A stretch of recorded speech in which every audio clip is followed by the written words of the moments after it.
Hey everybody! The older brother was keeping score. He had worked longer, harder, and better than his younger brother. So if anyone deserved a party, it was him. Check the scoreboard. He had gotten up early every morning, day after day, to help his dad work the fields, while his younger brother ran off to who knows where, doing who knows what. You can imagine how he felt then when he came home one day and saw his younger brother being celebrated. They were throwing a party for him. He did what a lot of us would do. He sat on the porch and pouted.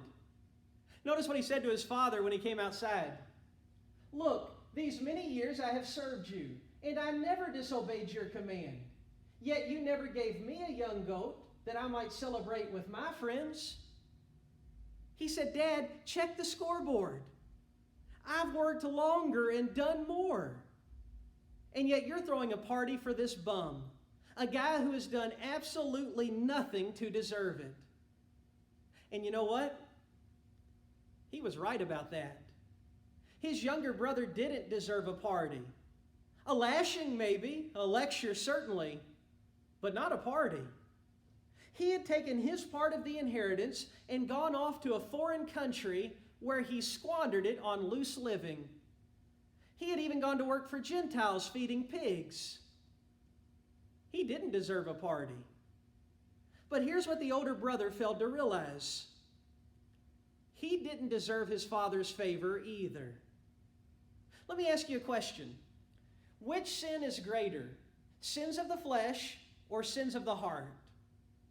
While the older brother's sins were certainly not as egregious outwardly, they were still egregious. He was guilty of harboring animosity, jealousy, and pride. He had a bitter spirit. And so there's an important lesson for us to learn here. Sometimes we can start keeping score.